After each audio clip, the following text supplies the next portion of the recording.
Okay, guys, I'm back and healthy again. Well, mostly. Hi everyone, welcome back to my channel. I'm Shamira Benson, one part of Team Benson, and I am finally back, feeling a little bit healthier.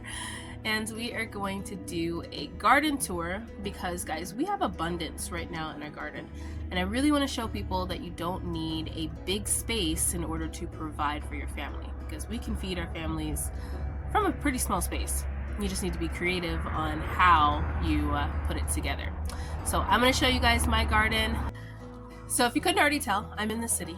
I am in zone 9B in Phoenix, Arizona. And like I was saying, I want to show everybody that you can grow in a small space, and you can grow an abundance of food in a small space. So I feed a family of 2, just me and my husband. A lot of times we do feed a lot of guests too. So we'll have our goddaughter that comes over. We'll have some of my team members that come over from my company. And we feed a lot of people throughout the week. So this garden provides not only for us, it also provides enough for us to share too. So let me show you it. So guys, here's just a quick overview. So beautiful right now. This is why we grow a winter garden, because we get all of this going into the spring. So we're gonna mix it up for a garden tour, and we're gonna start back here in the back. So over here we have our San Marzano tomato. It has gotten so nice, so full, so big. Probably should have trimmed it out a little bit. I will give it a little bit of airflow down at the bottom because we don't want to get things like blight, but it is really, really full. I don't trim them too much. I kind of let my tomato plants go wild, and I just think that it gives us more tomatoes. We have a indigo right here. This one is going to be, I think, like a little bush. So I'm excited. This one I'm growing for the flowers, because you're supposed to be able to make like dyes and stuff like that with them. One of my friends gave them to me, so I'm pretty excited about that one. Our little snapdragon, I don't know why I've never put snapdragons in the bricks, but this one, it just filled out. It looks so pretty. I cannot wait until there's full, when it's springtime and it's full flowers and all that. That's going to be absolutely gorgeous. Over here we have our serrano peppers. Look at how many serranos we have on here. We really do need to come in here and harvest. We need to harvest the garden, period, because it is kind of crazy right now and it's full of food. We have some purple cabbage right here in front of it, and then we also have jalapenos right behind it, which also need a harvest on them too. Looks like we have a bunch back there. Some of these are pretty decent size. Yeah, those are pretty decent sizes. And then right in front of it, we have some kale. This one is a dwarf Siberian kale. It's not one of my favorite kales, but it does work. I just add it to the greens and just kind of bulk them out a little bit. And we have a parsley back there. We have our Malabar spinach right here that is climbing up here, looking really nice. But guys, our showstopper right now this year is going to be our broccoli. Look at how tall. Okay, that is the fence line. It is halfway of I think this fence is about 6 feet because it's taller than me. Yeah, about 6 feet. And look at this, guys. Look at those nice heads of broccoli coming in on there. This is insane. Look at how big that is compared to my hand. That is so huge. Look at this one. That is the whole leaf right there, and then my hand is if I put it on the tip of it, that's just my hand. That is insane. But we are gonna have tons of broccoli because look at all those side shoots too. So guys, when I first came out here, it was so quiet. Now, I don't know where all these people are going. It is probably around 10, maybe 11 o'clock, 11:30, somewhere around there. And I don't know where all these people are going. Now over here, our buttercup, it looks pretty half dead. We still have that little buttercup on there. I don't know if it's done, if that's what it's supposed to look like. So I might just harvest it and try it.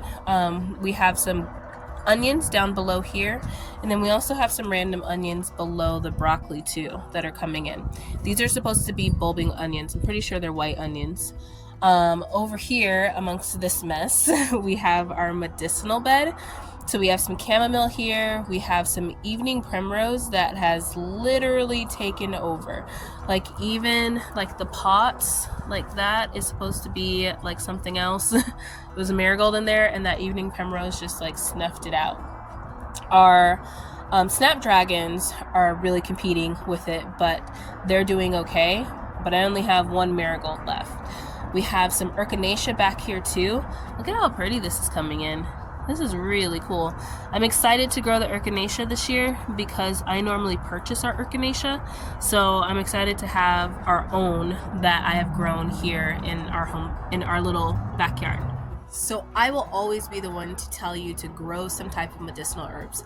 Grow medicinal herbs and grow your culinary herbs, because your culinary herbs also are medicinal too. But having these herbs in your backyard helps you when it comes to getting yourself better. Like we used a lot of my herb cabinet this past week when we were trying to get ourselves better. I'm going to do a video about it. I had started doing a bone broth video and then we got sick and everything went crazy, but I'm gonna pick that back up, do a video with you guys, or show the rest of like the footage and stuff like that from that video, because having your own herbs in your house and cooking with those things really make a difference in your overall health. And when you do get sick, it makes a difference in how long it takes for you to get better. Now over here we have our tiara cabbage that I'm pretty sure it's done.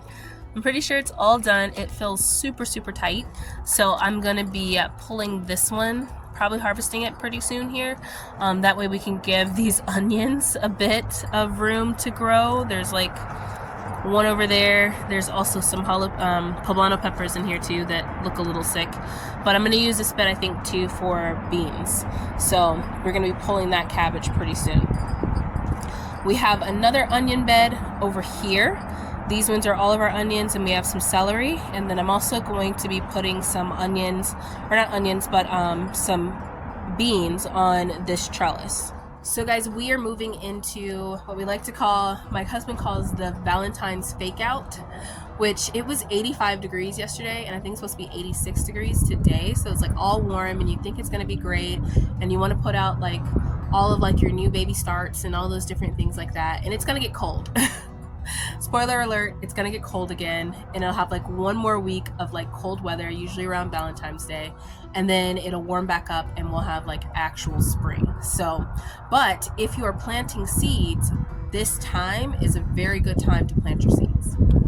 Now over here we have our spearmint, we have some stevia, and then we also have a black beauty eggplant. And our mulberry, she finally lost all of her leaves. So we'll be waiting for her to grow back and hopefully give us some more mulberries here in the spring. Now down below here in the middle, we have some romaine lettuce. It's a Paris, no, that one's a Paris Island romaine lettuce. And then we have all of our sweet peppers here. We have some bell peppers in this side. We have green bell peppers, red and yellow. And then over here, we have some banana peppers. And then we also have some Carmen sweets. So these ones are Carmen sweets, which you can see we have a lot of them. They're not ready yet, but our banana peppers are pretty much there. Like, I don't normally let my banana peppers get red. I usually like them when they're like a little bit more yellow color. So these ones I'm gonna be picking pretty soon, but nice. And we have our curry tree over here, looking glorious and getting taller by the day. Look at that. It is now over the dragon fruit bed. If I lose my train of thought, it's because I'm better, but my brain is still trying to catch up. But yeah, that curry tree, I do want to get it repotted. I'm trying to decide if I want to wait until we just put it out on the land, like once we get water, because we should be getting water probably within like the next like month or so. We are getting it cleared right now, so that is pretty exciting, guys. We're getting a pad cleared. For you guys that don't know what I'm talking about, we bought 40 acres and we are starting a homestead, and that is going to be like our forever home. And so yes, we do garden back here in our small backyard garden that we will be gardening forever, because we're not going to sell this home, but we are planning on building a homestead. So a lot of my trees, they were planted with the intent that one day they're going to be moved out to our homestead. And speaking of, we have Yuli back here, which our grapevine. She's dormant right now, but she'll be going to the homestead. We have a pretty little marigold in front of her. And then we also have our dwarf Mexican lime right here that will also be going to our homestead. Now on this side, look at these cauliflowers. I'm so excited. They're bigger than what they were last year. If you guys remember, I had some tiny little cauliflowers. These ones they're still growing, so I think they're still hope to get a little bit bigger. They're not massive, but I'm excited about them. We have some lavender right there. We have another black beauty eggplant right here with some mint up there, some chocolate mint right there. We have some Roma tomatoes. These are the extras from Tomato Alley. And then we also have some cilantro right there. We have Big Nisi, which is our Ichabod eggplant right there. And then we have some lemon balm, which thank God for that plant, guys. Look at how much we have used on that poor plant. This whole thing was full, so we are gonna have to let that grow out a little bit. Lemon balm was one of the things that really helped us when we were sick. And then we also have some oregano. Oregano was another thing that helped us, which we made a big dent in this plant too. And we have our rosemary, which is no longer looking like a tree anymore. It's starting to look like a bush because I have been trying to cut it evenly, but when you're cooking, you just come out and just grab a big handful. And on this side, in the middle, finishing it off, we have our potatoes that are looking amazing and beautiful. We have some more onions right here in the middle, and then we also have our basil right there. Now moving along to our brassica / squash bed, we have our squash. So my squash, I'm gonna probably be pulling pretty soon because I want to put some corn in here, and the squash looks crazy even though it is still producing squash, guys. That one is going to be the one that we have for this week. We went from getting like 1 a week to now we get about 2 a week. And as you can see, look, there's another one coming in right there. So yeah, but we're kind of tired of eating squash. It's been a lot of squash. So I think I want to start the corn here and then kind of move like second phases. Like, so this will be the first phase of corn, then the next phase of corn, and then maybe a third phase, or I might keep some of the stuff that's in here. Things like the bok choy, which these things have been growing like crazy. Like it's a lot of bok choy. So the bok choy we're going to be pulling. I'm probably not going to be doing like the cut and come again. I may leave one to do cut and come again, and the other one I'm just going to pull and make like a big dish with it. And then we have some Chinese cabbage right here in the middle. These ones I'm going to start pulling because we are tired of eating these two. So I'm going to start pulling those. The kale, though, I am leaving because we love kale for breakfast, and so it's great just to kind of get it when we need it. So we have 1, 2, 3, and then 4, 5 kale plants right there. We have some pak choy tucked in, some purple pak choy that looks really pretty, tucked in back there. And then we have some random celeries that are one here, and then we also have one back there. And then we have our collard greens right here. So guys, my brassica bed here isn't going to be one that I'm growing for like trying to preserve it. We grew a lot of greens last year and preserved a lot of them, so I've been able to just kind of fill in what those bags are missing right now. So this was used as like a fresh eaten garden. Like, we wanted to be able to eat fresh out of it and just use it for that, and then take it out when we needed it to add like spring stuff. My water is like spitting. Okay, now that we fixed that, I had wanted to water the garden while I'm out here, just because it is supposed to be 86 degrees today. So I want to make sure that it's nice and watered and everything's all good.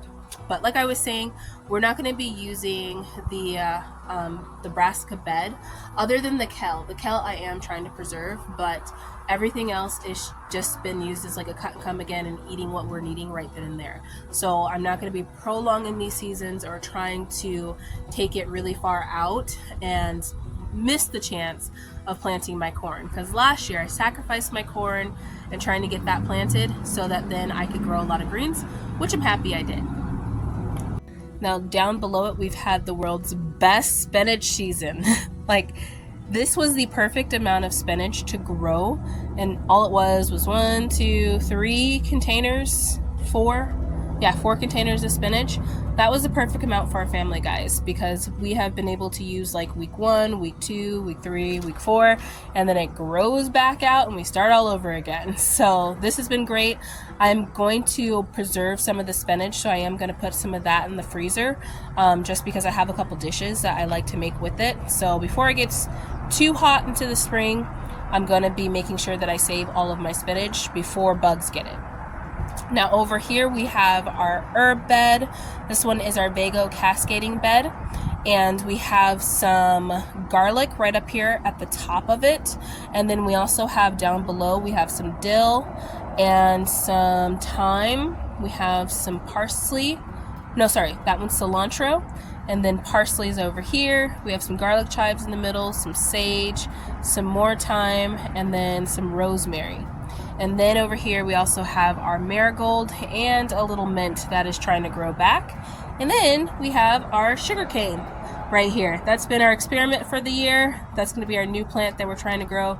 This one's definitely going on the land because everybody told me that it'll need some space. And then in our Dollar Tree pot, we have some spinach down below, some lettuce right here in the middle, and then we have some celery and some dwarf Siberian kale at the top. And then this is our last section in the garden. We have all of our Roma tomatoes. Look at all these tomatoes coming in, guys. I am really excited about this. I am hoping for a really good tomato season. Like, this would be nice if they all grew in perfectly well. So we have Roma tomatoes all the way down here. We like to call it Tomato Alley. And then over here, look at how beautiful these purple broccolis are. They're so gorgeous. I'm so excited about them. So I can't wait to try them. Never had purple broccoli, didn't even know it was a thing. And then we have some lettuce down here. This one is some butter crunch lettuce, which has been our favorite. We did end up losing one of them, but 4 of them has been quite enough. And then up here we have our celery and some snapdragons too. Okay guys, so I am done with competing with the noise of the street and just life here in the desert in Phoenix. But that's the garden, and as you can see, you can grow a lot of food, guys. Like a lot of food is grown back here in this tiny little space. And I'm in the size of a backyard of a townhouse because we live in a townhouse, and it's a lot. Like, there's a lot of food, there's a lot of abundance back here. And I think that when you're trying to decide, okay, well, what can I do with my space? Like, I don't have a lot of space, what can I do? Just be creative, you know, try and make things, whether it's like in a pot or if it's in the ground, put things in layers, maybe add like little arches, little, like, you know, trellises, different things like that, so you can grow a lot more food vertically. And just be creative with it, and you'll be able to pack a lot of stuff in there and feed your family too nice, healthy, organic food. So until next time, grow yourselves a garden, because even a small space can provide you with tons of food. Bye guys.